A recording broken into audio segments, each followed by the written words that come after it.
ಸಣ್ಣವರಿದ್ದಾಗ ನಮ್ಮ ಟೀಚರ್ ಒಂದು ಗೆರೆ ಹೇಳಿದ್ರು, ಆಮೇಲೆ ಆ ಗೆರೆನ ಮುಟ್ಟದೆ ಅಳಿಸ್ತಿ ಆ ಗೆರೆನ ಸಣ್ಣ ಮಾಡಿ ತೋರಿಸ್ತಿದ್ರು.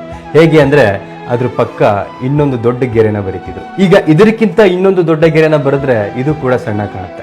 ಈ ಗೆರೆ ನಮ್ಮ ಜೀವನ ಇದ್ದ ಹಾಗೆ. ನಾವು ನಮ್ಮ ಜೀವನವನ್ನ ಇನ್ನೊಬ್ಬರ ಜೀವನಕ್ಕೆ ಕಂಪೇರ್ ಮಾಡ್ಕೊಂತ ಹೋದ್ರೆ ಅವ್ರ ಮುಂದೆ ನಾವು ತುಂಬಾ ಸಣ್ಣವರಾಗ್ಬಿಡ್ತೀವಿ.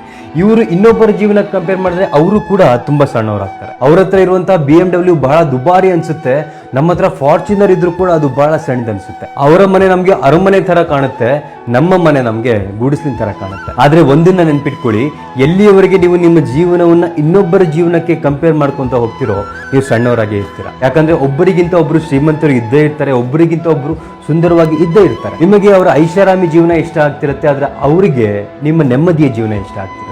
ಯಾಕಂದ್ರೆ ವಿಮಾನದಿಂದ ನೋಡಿದ್ರೆ ಭೂಮಿ ಸುಂದರವಾಗಿ ಕಾಣುತ್ತೆ, ಭೂಮಿ ಮೇಲೆ ನಿಂತು ನೋಡಿದ್ರೆ ಆ ವಿಮಾನ ಸುಂದರವಾಗಿ ಕಾಣುತ್ತೆ. ಅದೇ ತರ ಪ್ರತಿಯೊಬ್ಬರು ಕೂಡ ಬೇರೆಯವ್ರ ಜೀವನ ಚೆನ್ನಾಗಿ ಕಾಣುತ್ತೆ, ತಮ್ಮ ಜೀವನ ಸಣ್ಣದಾಗಿ ಕಾಣುತ್ತೆ. ಸೊ ನಿಮ್ಮ ಜೀವನವನ್ನ ಇನ್ನೊಬ್ಬರ ಜೀವನಕ್ಕೆ ಕಂಪೇರ್ ಮಾಡಿ ಯಾವತ್ತೂ ಕೂಡ ಕೊರಗೋಕೆ ಹೋಗ್ಬೇಡಿ.